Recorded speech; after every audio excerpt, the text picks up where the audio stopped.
Buenas tardes a todas y a todos.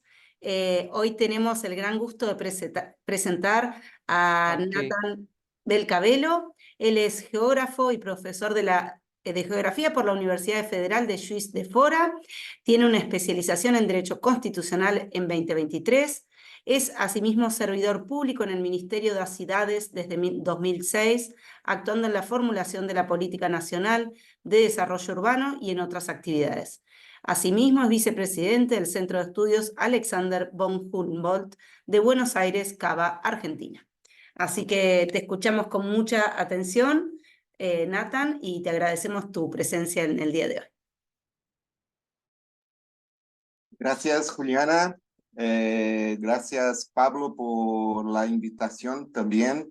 Bien, yo voy a hablar un poquito que estamos haciendo en Brasil sobre la Política Nacional de Desarrollo Urbano, pero bien, mi castellano no es muy bueno, entonces la presentación yo voy a hacer en portugués, pero despacio. Creo que españoles hablantes y luso hablantes van a comprender todo. Yo voy a compartir.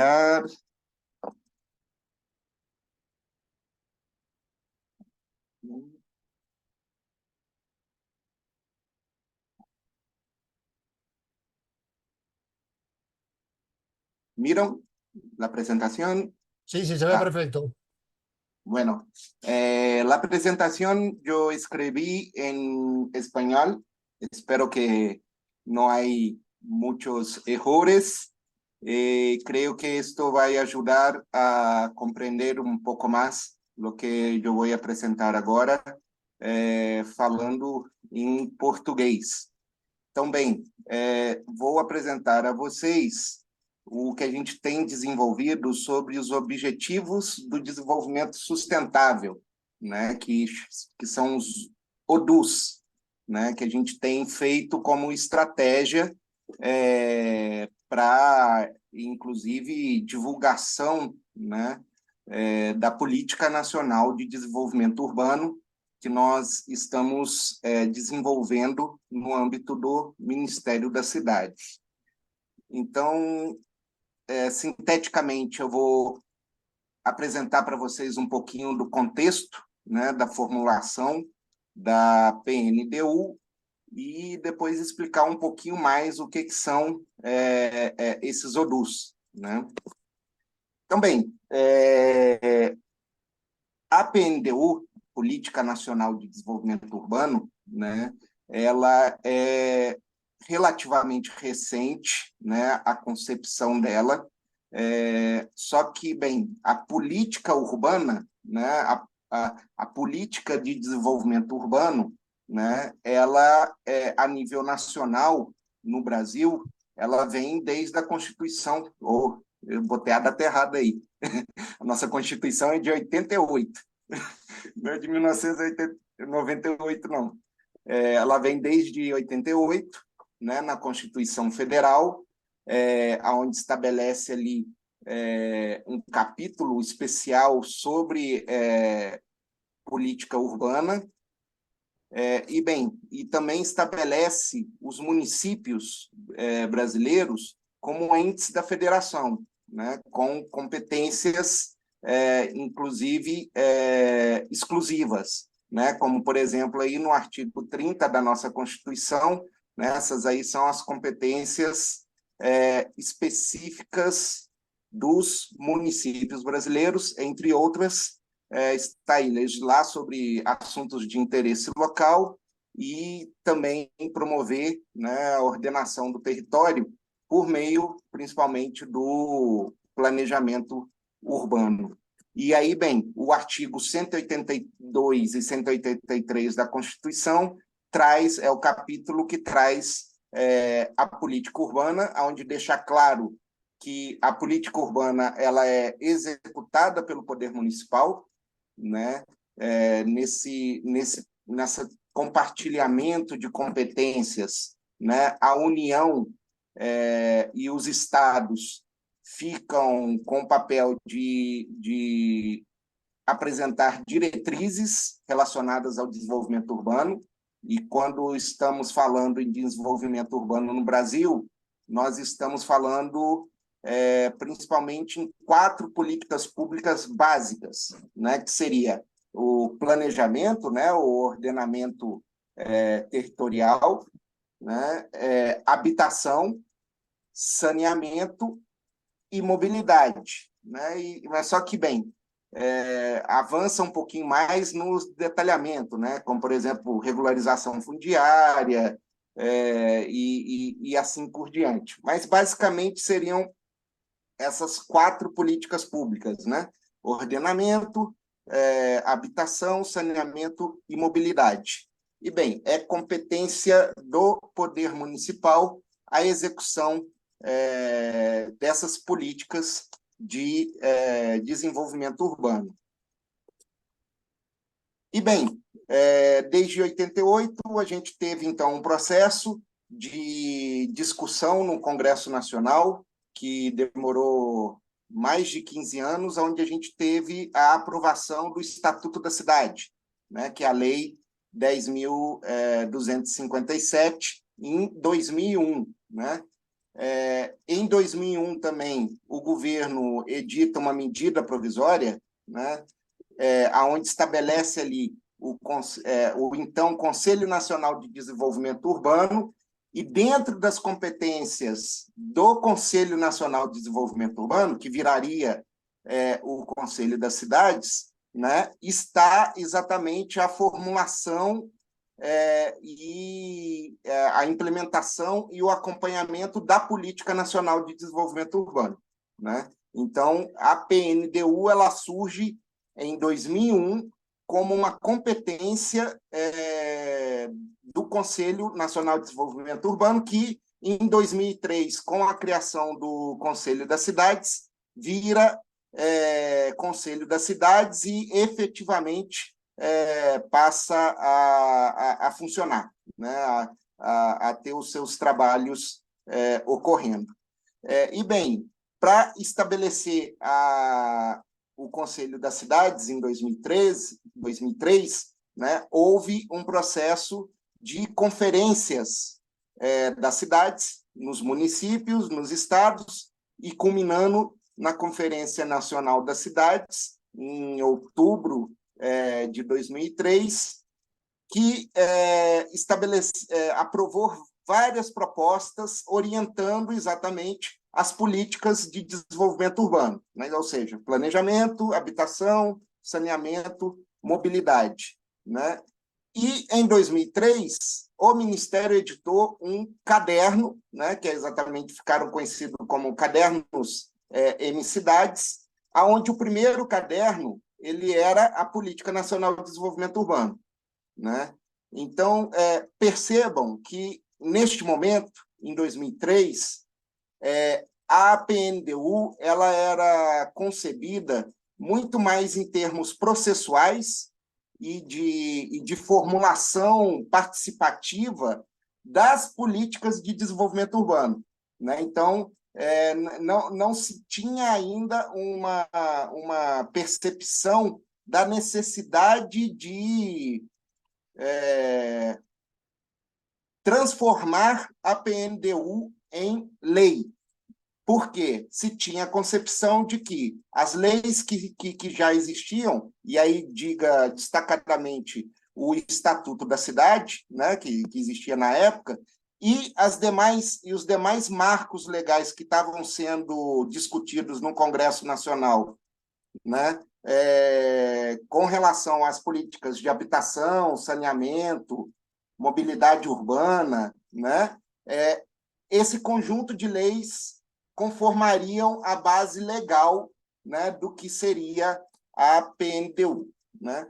E, bem, a PNDU, na época, como o fragmento aí do texto diz, né, apontava a necessidade de enfrentamento da crise urbana, né? Crise urbana brasileira essa muito advinda dos passivos, né, que estavam instalados nas cidades, no mínimo aí desde da década de 1970, né, quando realmente o processo de urbanização, né, ele vira maioria absoluta, né, na dinâmica econômica e demográfica, né, brasileira. Então, o foco, então, né, da PNDU era tratar os passivos, né, tratar os problemas que já estavam instalados nas cidades brasileiras. Aí, para vocês terem uma ideia, né, do que eu falei, da questão dos marcos legais relacionados às políticas públicas, né, de desenvolvimento urbano. Só que, ao mesmo tempo que isso foi acontecendo e essas leis foram sendo aprovadas, né,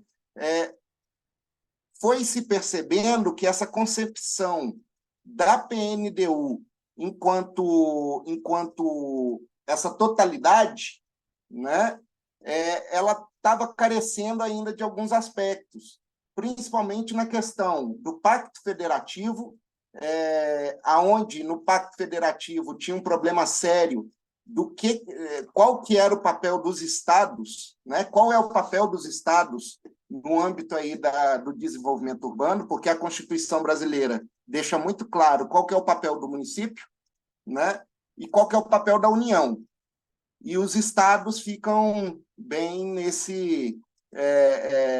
sem saber muito o que fazer e sem muito querer fazer as coisas também, né? Então, se viu a necessidade de um estabelecimento de um pacto federativo relacionado ao desenvolvimento urbano e, para além disso, garantias de manutenção, né, da gestão democrática, né, principalmente a nível nacional, seria, por exemplo, o funcionamento do Conselho das Cidades. Porque, bem, a gente teve o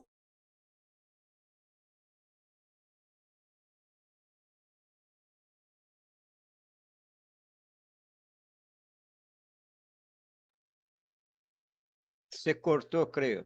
Se ha congelado ahí, sí. nacional Ahí. e...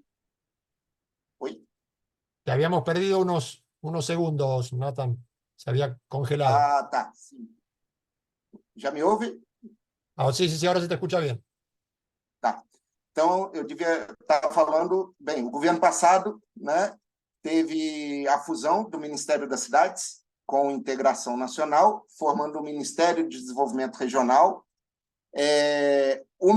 O Conselho das Cidades voltou a ter o nome de Conselho Nacional de Desenvolvimento Urbano, só que a regulamentação para botar o CNDU para funcionar, eu sei que está gravando, mas eu morro de sincericídio, né?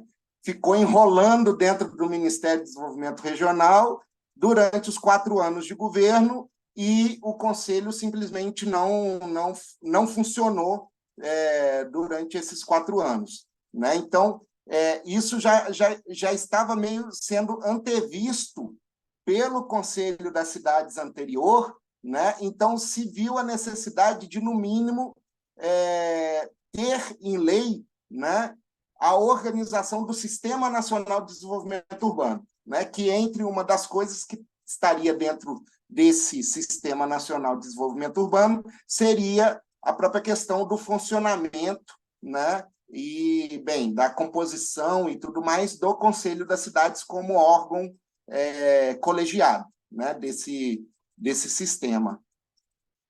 Agora, também, né, principalmente a partir de 2010, né, outras pautas, outros desafios, né, foram surgindo dentro do cenário urbano, né? Não que o Brasil tenha conseguido resolver ainda os passivos, né, que as nossas cidades têm, nós ainda estamos em processo para conseguir resolver esses problemas, só que outros problemas foram surgindo também, né? E aí eu coloquei esses 3 marcos aí, mais ou menos para representá-los, né? Que você tem a questão da mudança do clima, né? Bem, a gente não precisa nem falar muito, é só ver o que está acontecendo no Rio Grande do Sul, né? Neste momento, né? Onde a gente tem como principal acordo a nível mundial, né, o Acordo de Paris. A gente tem também uma nova concepção relacionada ao urbanismo, né, representada aí pela nova agenda urbana, e também os demais desafios que muito bem representam os Objetivos de Desenvolvimento Sustentável, né, a Agenda 2030. Além disso, né, outros desafios brasileiros, como, por exemplo, a transição demográfica, né? Inclusive, a minha participação anterior aqui no seminário, eu trouxe exatamente essa discussão sobre a questão do tratamento das pessoas idosas, né, pelo urbanismo e pelo direito urbanístico, né? Então, bem, o planejamento das cidades brasileiras tem que já pensar exatamente nesse processo de transição demográfica, que o Brasil hoje, como bem mostra aí a pirâmide etária, né, está extremamente avançado, né? A nossa base da pirâmide ela está cada vez mais curta, né? A idade média dos brasileiros é de 35 anos, ou seja, já é uma idade adulta, né? E o topo da nossa pirâmide, né, a cada censo, né, vai se tornando maior, né? Isso significa mais população idosa nas cidades e a necessidade, né, de adaptação dessas cidades, né, às necessidades da população idosa. Também nesse aspecto, vamos dizer, social, né, isso aqui está muito dentro do passivo também, né? Não é um desafio novo brasileiro, muito pelo contrário, né? É um desafio que agora, dia 13 de maio, né, a gente comemorou a lei de abolição da escravatura, né, no nosso país, né? E a gente pode dizer que essa questão de equidade étnico-racial, né, foi algo que não foi resolvido, né, em 13 de maio de 1888, né, por essa lei de abolição da escravidão, né, mas que não inseriu a população negra, né, ex-escrava, né, na sociedade brasileira. E, para além disso, né, a questão de gênero, né, o direito das mulheres, né, sejam cis ou sejam transgênicas, né, de, bem, ter o direito à cidade.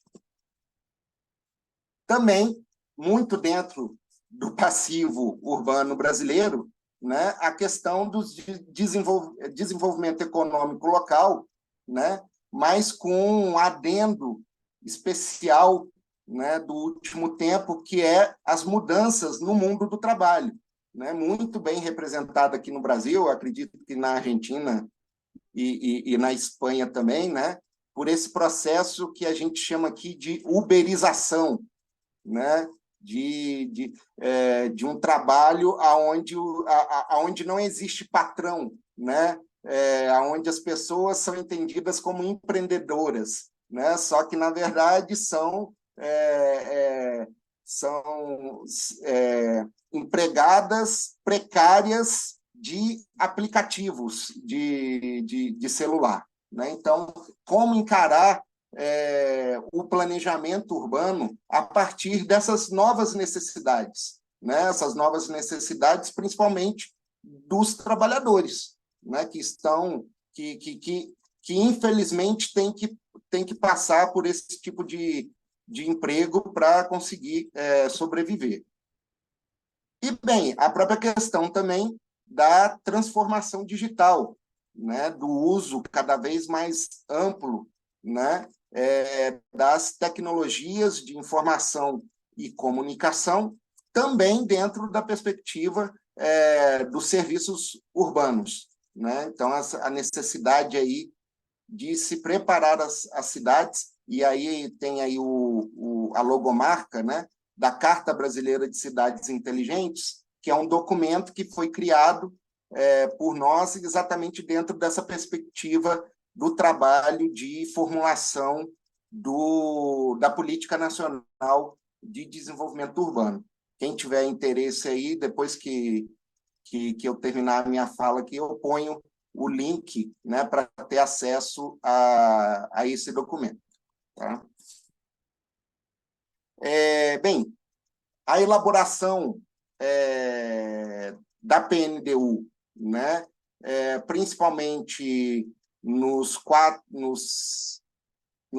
anos do governo passado, né, ela foi efetivada por meio de uma cooperação que nós conseguimos firmar com o governo alemão, né, onde a gente conseguiu desenvolver o projeto Andus, né, que é a Agenda Nacional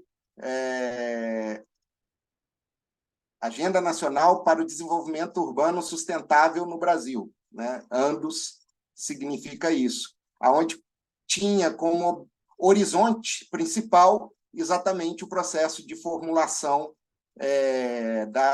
da PNDU e, junto com isso, outros insumos, né? Entre os quais a Carta Brasileira para Cidades Inteligentes, que eu já mencionei. E aí a gente contou também com algumas outras parcerias institucionais, como o Instituto de Pesquisa Econômica Aplicada, né? E também o Instituto Brasileiro de Geografia e Estatística. E, bem, onde que entra os ODUs, né, no processo de formulação da PNDU, né, da Política Nacional de Desenvolvimento Urbano? Os ODUs entram exatamente, né, como uma perspectiva de conseguir popularizar, né, e tornar também mais acessível, né, toda essa questão relacionada à Política Nacional de Desenvolvimento Urbano, né? Então, num sentido também de uma agenda política, mesmo copiando, né, inclusive o nome é muito parecido, né, os ODS, né, os Objetivos de Desenvolvimento Sustentável, né? Lógico que, com relação aos ODS, né, os ODUs estão vinculados principalmente ao ODS 11, né, que fala de cidades. Mas ele acaba tratando também dos demais ODS, e vocês vão ver que, inclusive, a questão da quantidade de objetivos, né, os ODS são 17, os ODUs, a gente vai ver aí mais para frente, são 16. Né? Então, a gente se espelhou mesmo na experiência dos ODS. É lógico que também os ODS a nível mundial, né? Inclusive, os ODUs podem ser uma estratégia de localização dos ODS, né? Ou seja, trazer para a realidade nacional, né? E no caso do Brasil, também as realidades regionais, né? Essas perspectivas que estão previstas ali no ODS. Né? Então, bem, a PNDU como uma agenda nacional, né, para o desenvolvimento urbano sustentável, né, e baseado nos desafios enfrentados pelas cidades. Agora, tratando um pouquinho mais especificamente dos ODUs, né, como se deu o processo de concepção dos ODUs. Né? Foi um processo participativo. Lógico que eu abro um parênteses aqui, que foi um processo participativo enfrentando dois desafios enormes. Né? O primeiro era o próprio governo, que estava na época, né, que não era muito o perfil do governo no momento, a questão da participação no processo de concepção das políticas públicas. E o segundo desafio, muito grande também, era a pandemia da Covid-19, né? Então, a gente estava ali na pandemia do coronavírus. O que a gente desenvolveu aqui foi entre 2021 e 2022. Então, essas oficinas que nós fizemos, infelizmente, tiveram que ser oficinas todas virtuais, né? Ao mesmo tempo que tem as suas partes negativas, tiveram as suas partes positivas também, né? Porque, por ser virtual, né, o número de participantes, principalmente a diversidade de participantes, né, ela foi favorecida, porque a gente teve na oficina da região norte, por exemplo, gente na margem do Rio Amazonas participando, né? O que seria praticamente inviável, né? Uma pessoa conseguir se deslocar para participar de um dia, né? de um evento presencial, mesmo que fosse no lugar mais próximo, como Manaus ou Belém, né? Então, por um lado, teve esse lado positivo, que o virtual permitiu uma diversidade maior de participantes, né? Mas, por outro lado, teve essa questão também de que o presencial, muitas vezes, a gente consegue se conectar melhor, né? A gente teria um outro nível de conversa aqui se a gente tivesse tendo ela pessoalmente, né? Então, a gente teve uma oficina nacional, 5 oficinas regionais, né? Totalizando aí 605 participantes, representando 225 entidades, né? Entre entidades do poder público, né? Federal, estadual, municipal, como também de universidades, pesquisadores, né? Movimentos sociais e, bem, demais interessados sobre o tema do desenvolvimento urbano. Além dessas oficinas que foram organizadas por nós, pelo Ministério, né, aconteceram também 14 conferências livres, essas conferências organizadas por entidades da sociedade civil, né, interessadas no tema, né? Então, tiveram aí também mais 500 participantes nessas 14 conferências livres, né, com 14 entidades de 8 estados, né?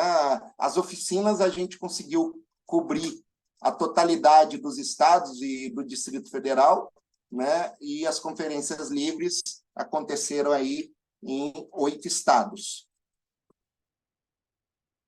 Isso aí é só para vocês terem uma ideia, né, de como se deu o processo virtual aí da discussão. E, bem, as discussões aconteceram, né, principalmente com esses grupos que estão postos aí, né, governos municipais, estaduais, entidades nacionais, né, tanto públicas quanto da iniciativa privadas, associações municipais e de estados, a academia, né, a sociedade civil, principalmente movimentos sociais de habitação, né, de regularização fundiária, sociedade civil, entidades profissionais, principalmente os arquitetos, né, e os profissionais do CREA, né, do Conselho Regional de Engenharia e Agronomia, instituições financeiras, né, que financiam o processo de desenvolvimento urbano e demais interessados. Então, os ODUs são uma agenda política, né? Ou seja, uma visão compartilhada de futuro das cidades brasileiras, né? E tem como propósito comunicar de maneira clara e objetiva, né? Ajudar os governos subnacionais, ou seja, os governos estaduais e os governos municipais a criar as suas próprias agendas, né? Adaptar essa agenda nacional que são os ODUs, né? Às suas peculiaridades, e, bem, estabeleceu um marco de referência, principalmente apontando isso para a PNDU, né? Tanto que a proposta que a gente tem estruturada hoje da PNDU, que está em discussão dentro do Ministério das Cidades ainda, né? Os objetivos da política nacional, eles coincidem com os ODUs, né? Então, o que está previsto na PNDU como objetivo da política, né? Ela espelha, né, os Objetivos de Desenvolvimento Urbano Sustentável. Então, se a gente imaginar, né, os ODUs como faróis, né, a gente pode dizer que a PNDU, uma vez aprovada, né, promulgada e implementada, ela vai servir ali como um conjunto de instrumentos para se alcançar exatamente essa perspectiva que são os ODUs. Tá? E aí, bem, esses são os 16 ODUs, né, que foram estabelecidos de maneira participativa, né? Inclusive a ordem deles. Tá? Então, o ODUs 1 é direito à cidade para todas as pessoas, o ODUs 2, moradia digna, com segurança e bem localizada, 3, território urbano articulado e eficiente, 4, cidade protagonista da ação climática, 5, cidade e natureza integradas, né? 6, águas urbanas para a vida, 7, prosperidade econômica inclusiva e verde, 8, cidade inteligente, 9, patrimônio, identidades e saberes locais, 10, áreas públicas acolhedoras e seguras, 11, cidade para todas as gerações, 12, cidade democrática e participativa, 13, cidade educadora, 14, finanças municipais, né? Eu tirei os municipais aí, que senão ia sair um pouquinho da ordem que eu fiz aí, mas seriam finanças municipais inovadoras, eficientes, inovadoras e justas. O ODUs 15, políticas urbanas integradas, e o ODUs 16, cooperação para o desenvolvimento urbano. Né? Então, vocês podem ver que existe grande similaridade com os ODS, né?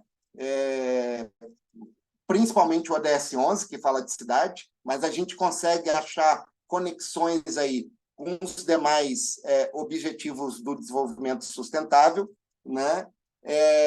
O processo de elaboração, né, de formulação dos ODUs contou também com a perspectiva que a gente tem vivido da mudança do clima, né? E aqueles outros desafios que eu passei ali rapidamente quando eu estava falando do contexto, né, de formulação da PNDU.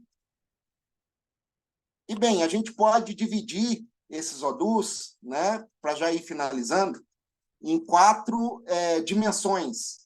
Né? A gente pode agrupar esses ODUs em 4 dimensões. Né? A primeira seriam socioculturais, né, onde a gente tem aí os ODUs 1, 2, 9 e 11, né? Econômico-financeiros, né?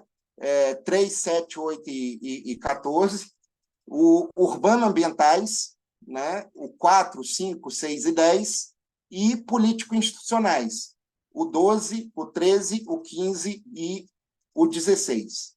Tá? E como se organiza internamente cada um desses objetivos de desenvolvimento urbano sustentável? Né? Porque os objetivos, na verdade, são um conjunto de propostas. Né? No processo de elaboração dos ODUs, né?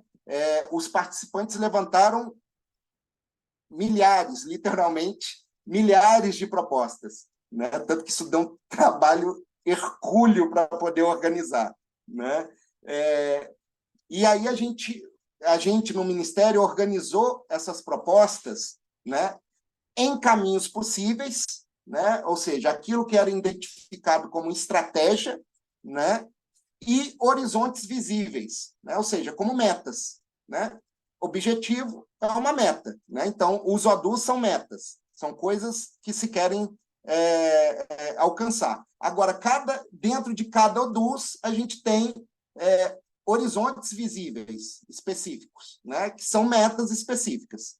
E aqui, só para exemplificar para vocês, porque a gente ainda não conseguiu consolidar todos os ODUs e nós já temos mais de 300 páginas, né, de caminhos possíveis e horizontes visíveis, né? E a gente ainda precisa sistematizar isso, porque, bem, não adianta um documento tão grande também, né, para fazer um processo de comunicação, né? Mas aqui é só para exemplificar, né, alguns que já estão organizados, né, que é o ODUS 1, por exemplo, direito à cidade. Então, vocês vão ver aí como um horizonte visível, né? O direito à moradia adequada, digna, acessível e bem localizada está no centro da política urbana. Aí vocês podem me perguntar, mas espera aí, você não mostrou lá que tem um ODUS relacionado à moradia, né? Moradia digna, inclusive com esses mesmos termos, né? Sim, né? Só que os caminhos possíveis, eles também servem de pontes entre os ODUs, né? Eles servem de diálogo entre um ODUs e outro, porque a nossa concepção é de que não adianta a gente avançar em um objetivo e deixar outros para trás, né? Então, você tem essas ligações que fazem com que o conjunto ande, né? E aí, bem, eu peguei isso aqui exatamente para mostrar isso, né? Que os ODUs, né? O ODUs de moradia, que é o 2, né? Ele está previsto como um caminho possível dentro do ODUs 1 também. É lógico que, nesse caso aqui, o nosso enfoque é o quê? A política urbana, né? Que é o direito à cidade, né? E aí, aliás, isso aqui é um horizonte visível, né? E um caminho possível, né, seria diagnosticar... Peraí, deixa eu tirar o... diagnosticar a situação dos assentamentos irregulares nos municípios e identificar estratégias de apoio técnico e soluções para temas relacionados à moradia informal, né? Então, esse aqui seria um caminho possível, que também serve como ponte lá para o ODUS 2, né? E aí, para finalizar mesmo, né, como se trata de um produto de comunicação, né, existe todo um trabalho também de elaboração visual, né, dos ODUs. Então, isso aqui é só para vocês verem o trabalho que foi feito de, bem, design, né, para, literalmente, marketing, né, dos ODUs, né? Inclusive, esse ano a gente está tendo o processo de conferências das cidades, né? Estamos retomando aí esse processo, e o Conselho das Cidades, que foi reinstalado, né, para poder operar as conferências, tem utilizado, né, o visual que foi elaborado para os ODUs, né? E no texto base para discussão nas conferências, também estão previstos lá os ODUs, né? Pelo menos o anúncio de cada um, né? O consolidado a gente ainda vai apresentar e botar para consulta pública. Bem, eu espero que eu tenha sido o mais compreensível possível e estou aberto aí para o debate e tirar dúvidas. Muito obrigado mais uma vez pelo convite e a possibilidade de falar um pouquinho aí do nosso trabalho. Bueno, muchas gracias, Nathan. La verdad estuvo muy, muy claro. Excelente los cuadros y nos vamos acercando cada vez más al portugués. Eso me da gusto. Obrigada. Bueno, sí. Sí, sí, sí. Si querés ahora abrimos la pantalla, si nos vemos todos y abrimos la ronda de preguntas, de comentarios. No sé si hay alguien que quiera ir planteando. A mí, te digo, como acotación ahora, yo veía cuando ponía recién los ODUs, me pareció que no estaba señalado entre los puntos el de movilidad urbana o transporte, ¿puede ser? Que no apareciera como un punto especial. Sim, Que me me llamó la escuchou, né? atención en esos Está, 16. está en Odus, ratito, No lo veía en ese listado de los 16, me imagino que está dentro de algún otro, está em y 3. en el territorio urbano Território articulado y urbano eficiente, articulado e eficiente. Sim, ahí estaría el problema del transporte, sim. sobre todo para las grandes Mobilidade ciudades. e acessibilidade urbana. Está bien. Bueno, ahí tenían pedida la palabra Víctor y después estaba Juliana, que también creo que había levantado la mano. Escuchamos, Víctor. Bien. Natan, te felicito não só por la apresentação de um tema de extrema importância e atualidade, não só para Brasil, sino também por tu actuação em el desarrollo urbano como activista e por tus trabajos publicados en este campo. Cuando se habla acerca de políticas de desarrollo urbano, es imprescindible considerar uno de sus problemas sociales más graves, la vivienda digna. En Brasil, las principales ciudades están tomadas por favelas. Solo en la ciudad de Río de Janeiro, más de 1000 y siguen creciendo. La mayoría de las cuales ya se han consolidado sobre los profundos cimientos de los intereses políticos y en el dominio de facciones criminales, donde cualquier intervención, ya sea del poder público o de la sociedad organizada, requiere el permiso de estas facciones, muchas de las cuales están formadas por los mismos agentes públicos que deberían combatirlas y que dominan estas ocupaciones desordenadas mediante la aplicación de sus propias leyes, tribunales y reglamentos, convirtiendo la favela en Estado dentro del Estado. Desde mi experiencia en este campo con el programa Arquitectura Social, creo que las principales razones que obstaculizan la implementación de un desarrollo urbano sostenible son la falta de fondos públicos para inversión, la falta de interés político, la falta de una presencia efectiva del Estado, la falta de políticas públicas eficientes y continuas, y sobre todo el creciente desequilibrio social. La promoción de políticas públicas, incluidas las viviendas dignas, implica siempre la cuestión de la financiación y de los intereses políticos. Cabe destacar la dificultad de generar esta financiación a partir de los impuestos del sector productivo mediano y pequeño, debido a los obstáculos a competitividad y supervivencia de estas empresas. La Cámara Brasileira de la Industria de la Construcción, en un estudio reciente, estima que se necesita una inversión de 400 mil millones de dólares para eliminar el déficit actual de más de 6 millones de viviendas y la demanda de vivienda en los próximos 10 años, ahora agravado por la destrucción del Rio Grande do Sul, un estado más grande que el Reino Unido. Por cierto, la intención del gobierno federal, cuando creó el Ministerio de la Ciudad, no era solo la vivienda social, sino también que la planificación urbana que se convirtiera en el primer punto de la agenda pública urbana, agenda política urbana. Así que me gustaría hacerte dos preguntas, Natán. Desde tu punto de vista realista, ¿podrías decirnos cuáles son las expectativas del Ministerio de la Ciudad a la hora de abordar estas cuestiones cruciales para lograr un desarrollo urbano sostenible? Y la segunda, ¿y si en el caso específico de Brasil, este desarrollo no sería una utopía?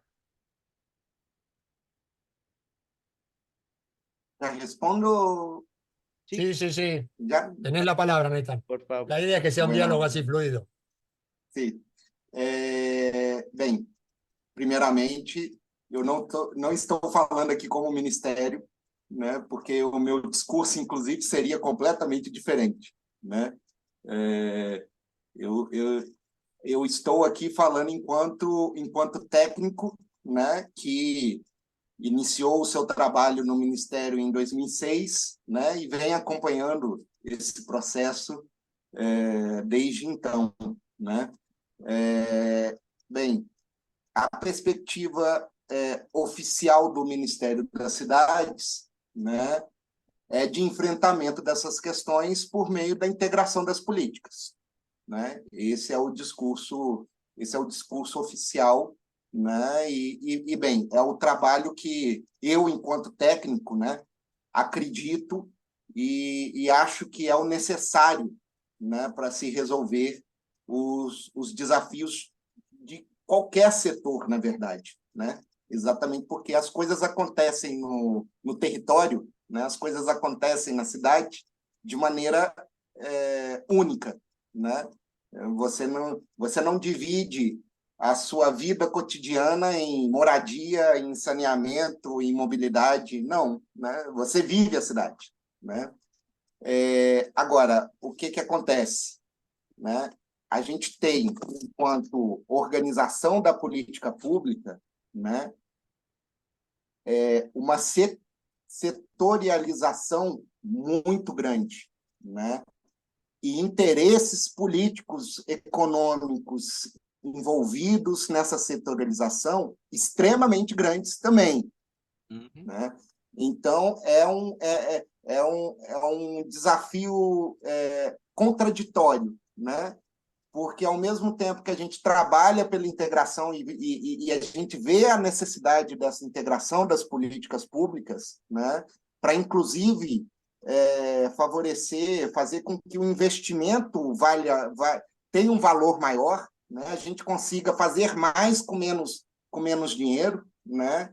Você tem toda essa lógica já extremamente sacralizada, né?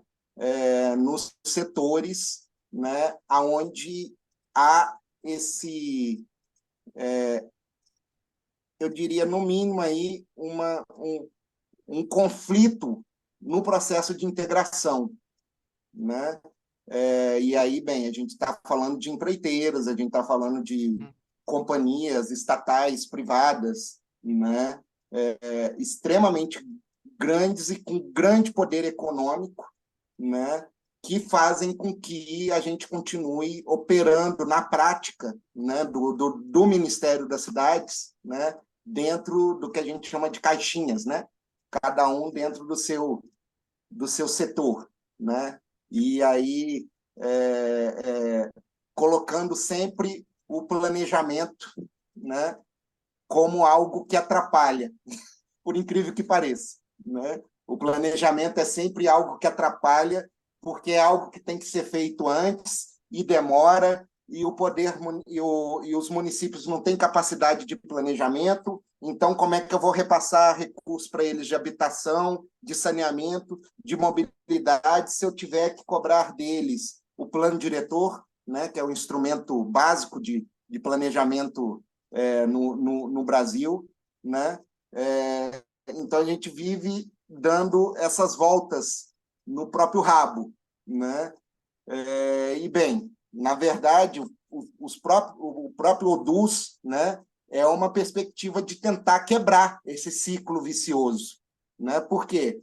A gente chegou à conclusão de que, primeiramente, a gente não tem força política econômica, né, para impor a integração. A gente não tem. Né? Qual que é a força que a gente tem? Na minha opinião, né, é capacitação e conscientização. Né? Se a gente capacita os técnicos municipais a operar as políticas de desenvolvimento urbano de maneira integrada, né, Isso pode demorar, vai demorar, com certeza, né? Mas em algum momento você vai conseguir quebrar essa lógica setorial das políticas de desenvolvimento urbano. Por quê? Porque a questão está sendo concebida, integrada desde o início, desde lá do território. Então, quem está oferecendo as coisas vai ter que se adaptar à demanda, né? Então, capacitação técnica e conscientização, né? Conscientização popular, né? Tornar, e aí os ODUs têm um específico, né? Que é a cidade educadora, né? Que é exatamente isso. Traduzir a política, as políticas públicas de desenvolvimento urbano, né? Para a sociedade como um todo, né? Porque, bem, nós somos a cidade, na verdade, né? A população é a cidade, e ela precisa entender como essa cidade é organizada, né? Então, eu me apoio muito nesses dois pilares aí, já que a gente não tem a força econômica, né? E a força política para forçar essa integração. Não sei se eu consegui me responder. Sim, muito bem. Mas bem, não estou falando como ministério. Não estou falando como eu ministério, porque o discurso seria diferente. Eu perguntei a sua opinião, pessoal, não como ministério. Uhum. E a outra questão é que você, no caso específico do Brasil, conforme o que eu citei, esse desenvolvimento não seria uma utopia? Bem, a sociedade burguesa, em algum momento, já foi uma utopia, né? Então, é aquela questão, a gente precisa de utopias, né? Para que elas possam acontecer, né? Então, eu concordaria contigo, é uma utopia, né? Mas, assim como, em algum momento, né, a burguesia conseguiu acabar com o que existia de feudalismo, né? E instalar toda a sua concepção iluminista e tudo mais, né? Vinculado ao que nós vivemos hoje como sociedade burguesa, né? Eu acredito que esse aspecto do desenvolvimento urbano enquanto utopia, né? Ele tem perspectiva de acontecer, né? E aí, bem, na minha perspectiva, essa utopia é alcançável por esses dois aspectos, né? Capacitação e conscientização. Isso que a gente está fazendo aqui, né? Muito obrigado, Nathan. Yo coincido con... Me tocó a mí, me parece. Ah, Estamos muy te dejo, ansiosos. pero, No, dale, te dale, dejo, dale. pero tenés que levantar la mano. La había Dale. levantado ahí. No, porque lo mío es Como cortito. gustó. Lo mío es Dale, cortito y dale. después por ahí. No, a Dale, mí me interesó sobre todo, Nathan, el tema de la participación ciudadana. Y te quería preguntar si te parece que fue, en términos de cantidad y de representatividad, adecuado o si vos pensás que sería deseable que haya una mayor volumen de participación, eran 650 personas, y en términos de representatividad de aquellos digamos, que participan, si representan a todos, y esto vinculado también con estos dos pilares que vos decías de la educación y de la concientización, y qué medidas tomaron para poder promover la participación de la gente. Esa era la pregunta. Sim. Bem, em quantidade, né, foi ínfimo, né? O Brasil está aí com 200 milhões de habitantes, né? Nós tivemos, somando, né, as oficinas e as conferências, 1.000 pessoas. Então, isso não é representativo nunca em termos quantitativos, né? Mas, pelo menos em termos qualitativos, né? E considerando o contexto que a gente estava, né? Porque, por exemplo, isso foi realizado em pleno governo Bolsonaro, né? E, bem, haviam movimentos sociais que simplesmente não dialogavam de jeito nenhum, porque, bem, posições políticas, né, a gente compreende claramente, né? Então, por um lado, teve esses prejuízos, né? Se a gente tivesse fazendo isso no contexto de agora, né, o nível de participação, principalmente dos movimentos sociais, seria completamente diferente, né? Mas teve, né? Mesmo assim, a gente conseguiu convencer, tanto que aconteceram aí, foi 14, né?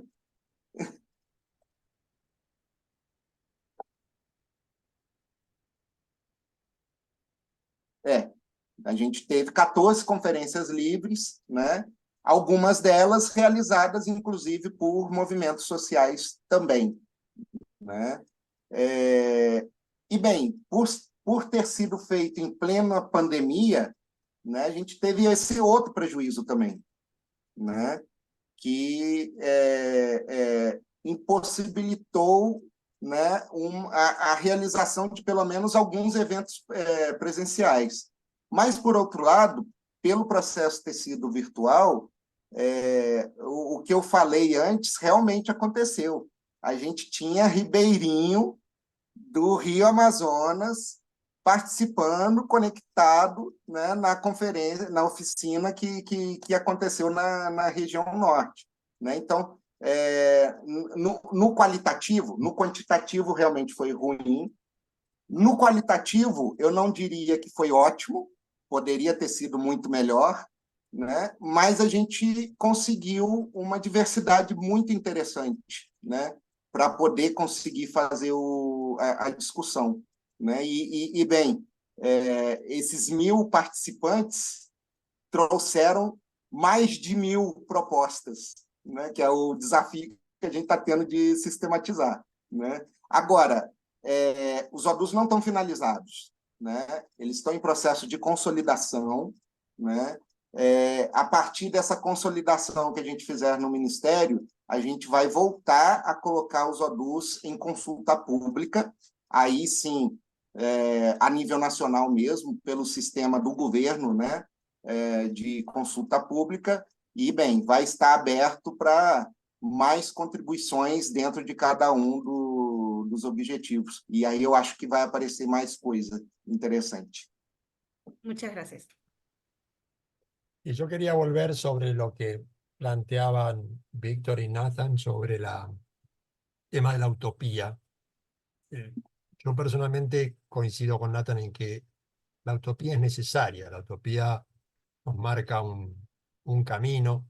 A mí me gusta un poco la imagen que da David Harvey de una utopía realizable, como si fuera una brújula que tenemos ahí delante. Permanentemente se nos plantean utopías. Nosotros estamos en este momento con una utopía de ultraderecha en Argentina que nos dice que el libre mercado nos va a solucionar y nos va a hacer vivir espectacular. Y es una utopía. Harvey lo señala con el neoliberalismo diciendo que es una utopía que dice que va a haber igualdad, que la gente va a vivir muy bien, que el clima se va a solucionar y no se da. Yo creo que la utopía la tenemos que entender desde un punto de vista dialéctico, en el sentido de ese juego que hacía Rosa Luxemburgo de reforma-revolución. Todos los días trabajamos para mejorar la ciudad que tenemos, la realidad. No nos quedamos sentados o sentadas esperando el cambio que venga de arriba de algún lado. Pero tenemos muy en claro que el cambio, o por lo menos esa ciudad, esa sociedad que queremos, con las reglas del capitalismo son imposibles. Entonces, podemos ir haciendo reformas, pero en definitiva son reformas que apuntan a esa revolución, a esa transformación. La lógica del mercado es la que va a estar imponiéndose a partir de las corporaciones sobre cualquier intento de los estados, y lo que vos señalabas bien, Víctor, de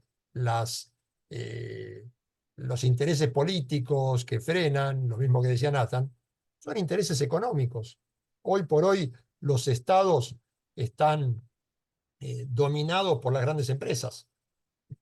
Salió una nota el otro día un informe de la televisión española diciendo cómo la política de Elon Musk tenía ya manejados intereses en el gobierno de India, intereses directos en el gobierno de Argentina para el manejo de los recursos.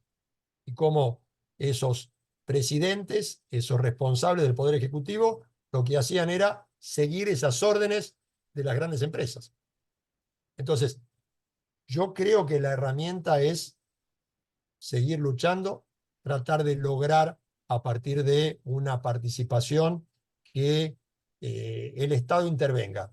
No va a ser un Estado del pueblo, como lo imaginamos, o como querríamos, por lo menos en mi caso, pero hay que forzar a ese Estado para que defienda los intereses de la mayoría.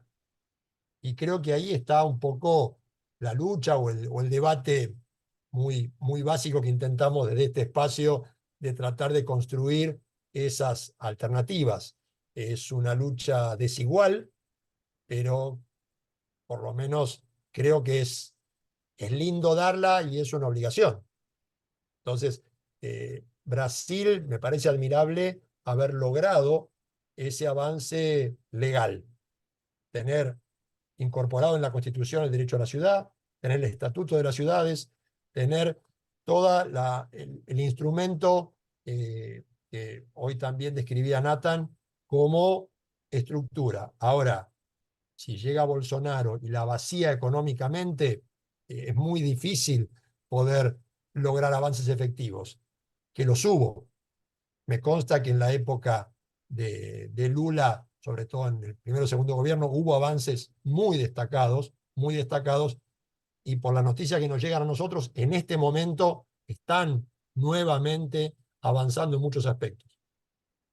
Entonces, ¿es una utopía? Sí, pero es lo que nos queda. Si no tenemos esa utopía, tendríamos que ir por el suicidio, y no quiero agarrar esa vía. Y No sé si hago alguien... mías las tuyas palabras. Gracias, sí, sé que compartimos porque hemos intercambiado y bueno, a veces uno trata de entusiasmarse y de pensar en positivo. Creo que eso es lo que en momentos difíciles nos queda, y a mí lo que me apasiona un poco de este trabajo que tratamos todas las personas que estamos acá presentes cuando nos vinculamos con el derecho a la ciudad, y que está todo entrelazado. Charlamos de movilidad y es ciudad, vivienda es ciudad. No podemos hablar de eso y olvidarnos de, como charlábamos un rato, el problema en el clima y todo el daño que tenemos, y es por lo que estamos haciendo en las ciudades. Entonces, en este ámbito es donde podemos empezar el cambio, la transformación, esta lucha por construir un modelo alternativo distinto, una forma de producción y distribución diferente. Sí. Y bien, la participación es imprescindible, pero una participación con concientización. No, porque tenemos en Brasil mucho que yo hablo que es participatorio, en el sentido que tiene gente, las personas están allá, pero no comprenden nada, simplemente abandonan las cabezas así o así, porque uno está hablando que hace, entonces viene.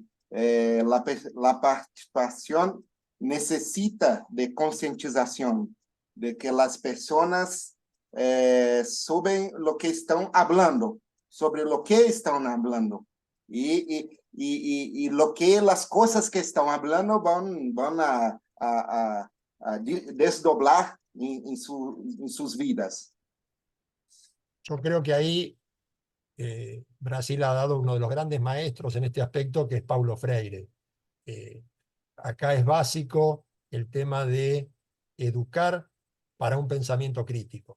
Es decir, hoy por hoy, lamentablemente, educan las redes y lo que hay es descarga de odios en las redes, manipulación, y hay que fomentar desde los espacios que podamos esto de hablar, es decir, tratar de conocer, de entender el problema y a partir de ahí buscar soluciones. Creo que lograr la participación de esa manera es lograr participación real y no lo que bien vos decís, gente que haga con la cabeza así y levante la mano sin saber mucho para quién está levantando la mano o para qué. A mí me pareció interesante la experiencia de México para el Distrito Federal para hacer la Carta de la Ciudad de México, en la cual hacían pequeñas reuniones en toda la ciudad, y el Distrito Federal, estamos hablando de una de las ciudades más grandes del mundo, con talleres semanales desde agricultura urbana hasta discusión política respecto a determinados problemas, talleres diferentes en toda la ciudad y con una participación abierta. Ir relevando durante más de 2 años todas las discusiones que se planteaban, las propuestas que se hacían a nivel micro, a nivel macro y sobre todos los aspectos a partir de un cronograma. Lo he estudiado, me pareció que es una propuesta muy interesante para empezar a plantear una ciudad diferente. Si lo pudieron hacer en el DF, no digo que lo hayan cambiado, pero por lo menos llegaron a hacer una carta interesante. Me parece que en ciudades más pequeñas eso sería algo mucho más factible, mucho más simple de hacer.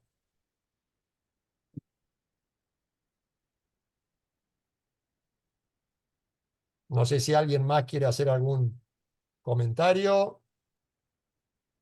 Pablo, en el chat hay una pregunta de María Alice, de Alice Fernández. A ver, ya abro el chat.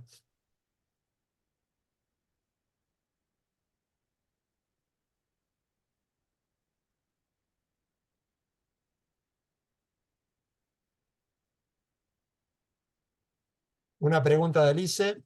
Nathan, excelente presentación. La falta de viviendas adecuadas no es solo un problema de las sociedades afectadas por catástrofes. En muchos países es una situación existente y persistente, con una proporción significativa de la población ocupando inadecuadamente zonas de riesgo demostrado. Esta situación se agrava con el aumento de los fenómenos meteorológicos extremos. Nathan pregunta, ¿cómo se están preparando las ciudades para hacer frente a fenómenos como lo que se están produciendo actualmente en el sur de Brasil? ¿Se pedirá a los países considerados económicamente desarrollados, actores importantes en este nuevo escenario climático mundial, que participen enérgicamente en la financiación de la prevención o la reconstrucción tras las catástrofes?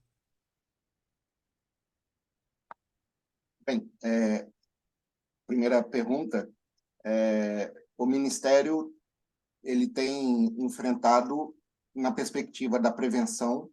Eu participei alguns anos atrás, foi de 2013 até 2017, de um projeto que nós desenvolvemos em cooperação internacional com o governo japonês, que chamava GIDES, né, que era Gestão Integrada de Desastres Naturais, né, porque em 2011 ocorreram, eu acho que eu caí.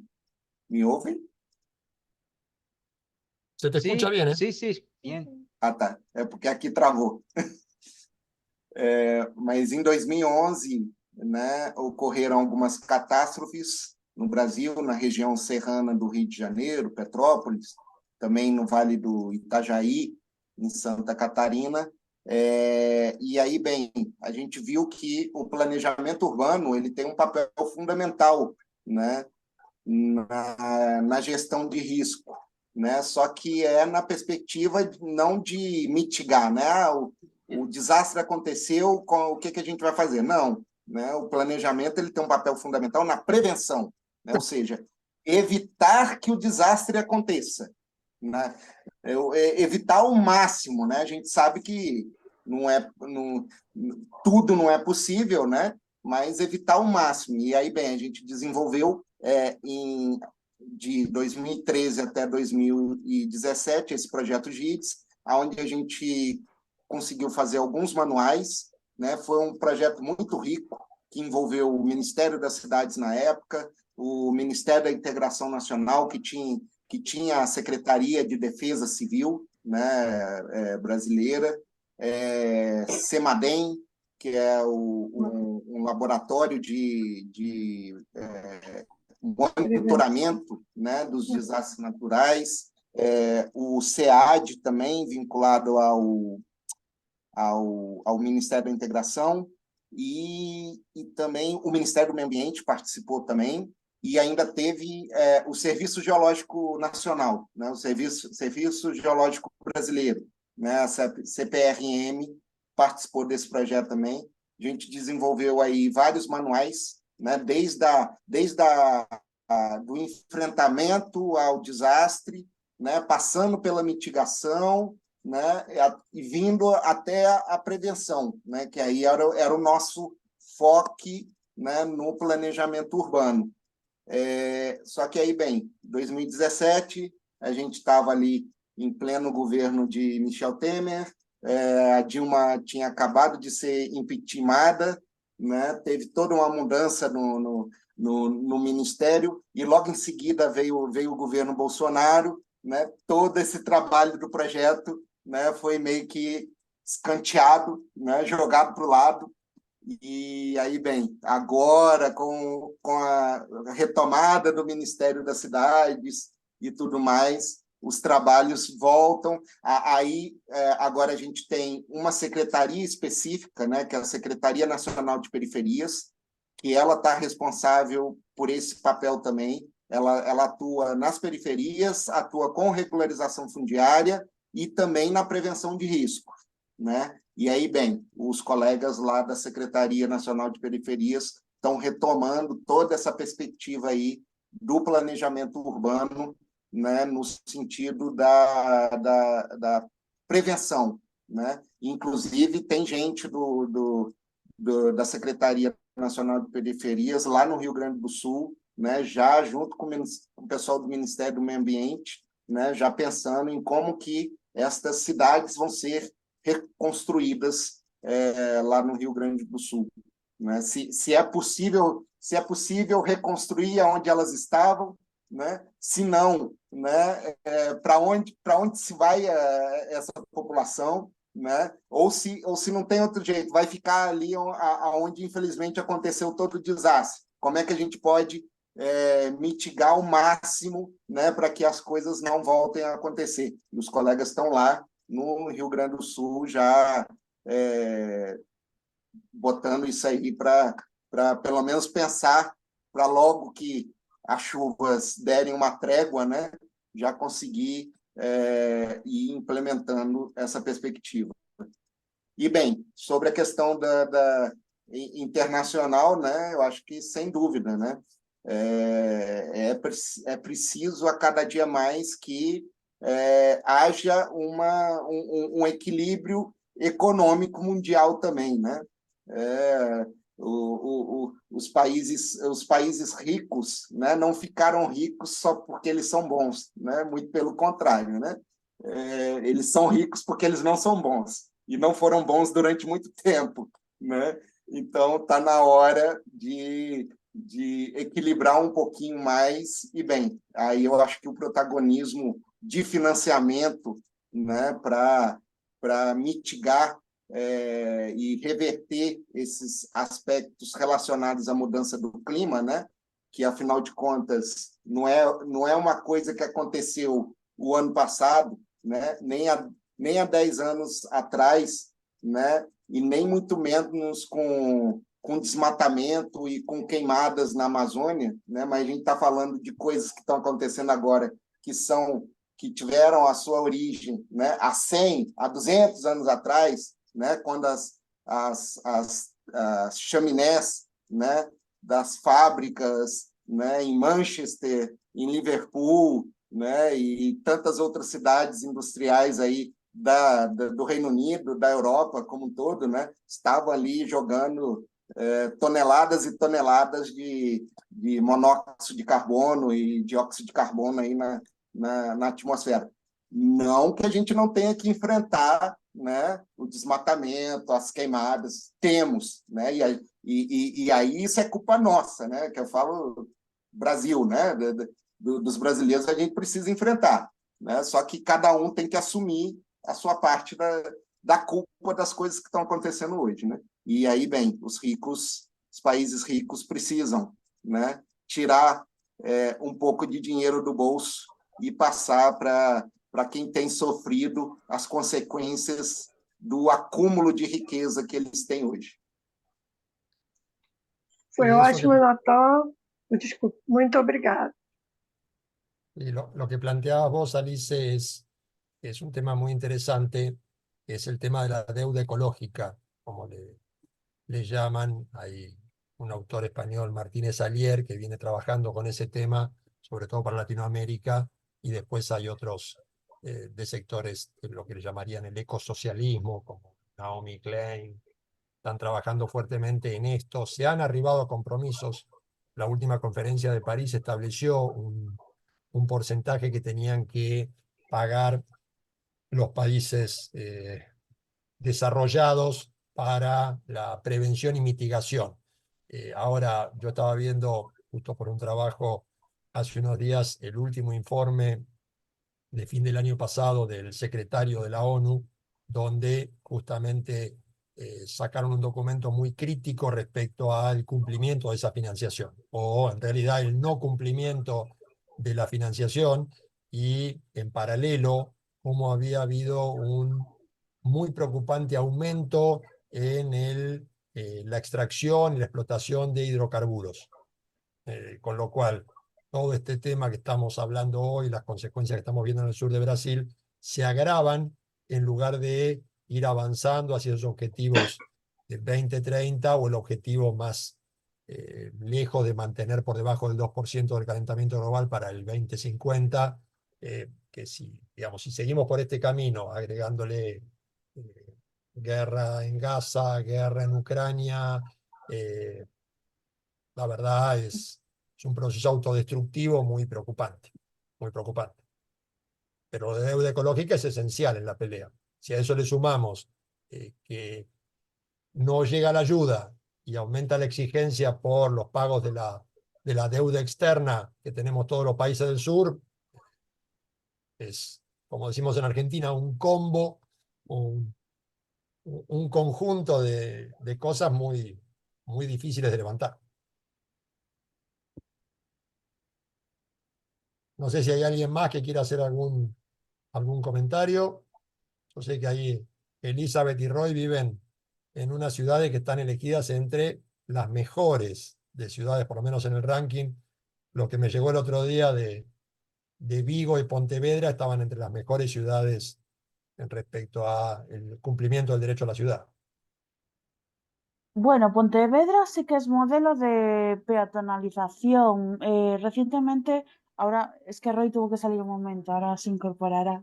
Pero Pontevedra sí que es modelo de peatonalización, porque en todo el centro han cerrado muchísimas calles, han cortado el tráfico y sobre todo también después de la pandemia, pues calles, por ejemplo, donde a lo mejor había un instituto o una escuela pues han aprovechado, digamos, en ese proceso previo de la entrada de los niños a la escuela, que tenían que ir por grupos y entrar y hacer una entrada escalonada, pues han aprovechado para peatonalizar más calles aún. Pero es un poco complicado, porque sí que es... a ver, Pontevedra, por ejemplo, es una ciudad muy pequeña, pero no es accesible para la gente mayor. Yo no la veo accesible para la gente mayor. ¿Por qué? Porque no tiene un buen sistema de transporte urbano. Entonces es complicado.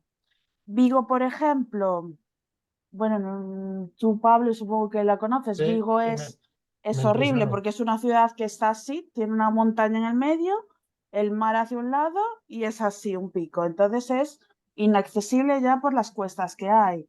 Pero bueno, digamos, sí que se ha ido el transporte público y todo eso, sí que ha ido mejorando mucho y se han peatonalizado más calles. Incluso aquí en Orense, que es una ciudad, nosotros vivimos en Orense, que es otra ciudad pequeña de Galicia, pero sí que en los últimos años, 3, 4 años, sobre todo en el centro, se ha remodelado muchísimo. En las aceras, por ejemplo, han quitado plazas de aparcamiento, las líneas de autobús se han, se han introducido autobuses eléctricos pequeñitos, que de bajo consumo, que los han traído de no sé de dónde, de Estonia o de Letonia o por ahí, no sé. Yo porque en redes sociales, pues bueno, sigo al que es alcalde de la ciudad, o así, ¿no? Y a veces pues publica, bueno, vamos a cambiar esta línea, así. O sea, ha reconfigurado todo el sistema de transporte y la verdad es que la ciudad ha dado un cambio muy importante, para ser una ciudad tan pequeña como es Orense, sí. Y yo la veo incluso más accesible que Pontevedra, por el sistema de transporte que aquí sí que funciona bien, por ejemplo. Pero Pontevedra incluso ha ganado algún premio, porque la Sí. han mencionado como un modelo, ¿no? de eso. Pero no la veo accesible. Yo, desde mi punto de vista, necesitas el coche.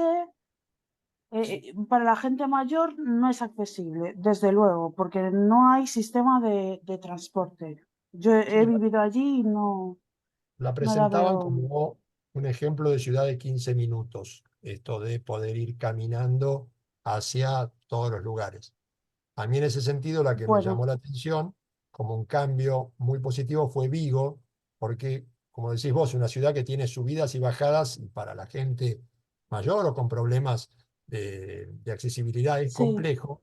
Y noté sí, entre el 2019 antes de la pandemia y el año pasado, como en gran parte del centro de la ciudad, zonas que eran inaccesibles, pusieron cintas mecánicas en toda la cuadra sí, y sí, al lado de las cintas mecánicas, cubriendo con pequeños techos y sí, espacios para que la gente pueda sentarse, conectar para cargar los sí, aparatos, poder sentarse a leer, madres que están sí. amamantando o con los chicos, en algo que realmente, si una persona tiene que caminar 4 cuadras en loma en su vida, es un problema. Ahora, si se sube a la cinta como en los aeropuertos, eh, y todo eso funcionando, la verdad me llamó la atención, me pareció que era algo positivo. Sí, es muy positivo. Incluso en Orense, bueno, estamos copiando un poco ese modelo, ¿no? De los ascensores, las rampas, incluso aquí se han implementado algunas. Se ha empezado en el centro, porque todas las obras o lo bonito primero se empieza por el centro, ¿no? Que sin techo, o sea, descubiertas, ¿sabes? Pero las han puesto y a los 2 días ya se habían estropeado. O sea, es un poco, y cuando vienen elecciones es cuando están apurando para hacer todas las mejoras. Y en el caso de Vigo, os invito a que tú la has conocido y la has visto así, accesible y así, que echéis un vistazo al circo que montan en Navidades, porque en Navidades Vigo es conocida porque el señor alcalde pues permite que se instalen muchas atracciones, luces y así, que atraen mucho turismo, pero es que eso para las personas que viven allí es horrible, porque la Navidad en Vigo empieza a mediados de noviembre y termina a finales de enero. Así que os invito a que busquéis alguna noticia así, porque es que es horrible, o sea, sí que se hacen mejoras, pero a la vez se hacen estas cosas que no son mejoras, porque durante 2 meses la ciudad es horrible, es inaccesible porque no puedes, la gente del centro no puede entrar a sus casas ni nada, entonces es un poco complicado. Incluso para ir es difícil porque no encuentras ni siquiera dónde aparcar, ¿sabes? Y los autobuses, ir un domingo así en diciembre a Vigo es horrible porque no tienes billete de autobús tampoco, ¿eh? Porque es que es un turismo de luces, en serio, ¿eh? O sea, tiene sus pros y sus contras, pero sí, Pablo, lo que dices de rampas, ascensores y así, sí, eso se está implementando, sobre todo aquí en Orense, que también es una ciudad de 15 minutos como Pontevedra, pero el sistema de transporte funciona muy bien. Los autobuses, hablo siempre de autobuses. No, Metro no, no está bien, tenemos. transporte público. No, no, Sí, sí, sí, sí. lo que planteas de Vigo, que me hicieron el comentario la gente amiga de las luces de Navidad, eh, Horrible. es algo que vamos a estar debatiendo en un par de semanas porque es la disputa entre dos modelos de ciudad. Es decir, ¿para quién hacemos la ciudad? ¿La hacemos para el turismo y para venderla afuera? o la hacemos una ciudad para poder disfrutar la gente que vive en la ciudad. Y esto es lo que pasa, que decís bien vos, arreglan el centro, pero no arreglan en una ciudad grande como Mar del Plata. La luz se cambia en el centro y en los Sí, barrios populares no pueden salir a la sí. calle a caminar. A mí me gustan las redes sociales y a veces pues el seguir en este caso al alcalde de Orense, porque claro, él te va poniendo, pues por ejemplo, inauguramos las rampas de tal calle, justo está en el centro, delante del ayuntamiento y así. Y luego en los comentarios la gente le está poniendo, vente por esta calle, que hay baches, que cabe un perro dentro, o no sé qué, o no sé cuánto. O sea, luego la gente, o sea, también es una forma de que el ciudadano se manifieste, ¿no? Y se exprese, o Ah, está sea, bien. es bueno. Y él, pues El bueno, a control, ver, me gusta porque sí, sí, sí. Digo, bueno, eso es otra forma de estar informado también. seguro. Sí, sí. Bueno, no sé si alguien más quiere hacer alguna pregunta antes de liberarlo a Nathan. Si no, abrimos los micrófonos para dar un fuerte aplauso. Aplausos. Gracias. Muchas gracias, Nathan, como siempre, tan claro y tan profundo por estar con nosotros y acompañarnos. Agradecerles Sí. a todas y a todos ustedes. Las Qué dejo jovencito este muchacho.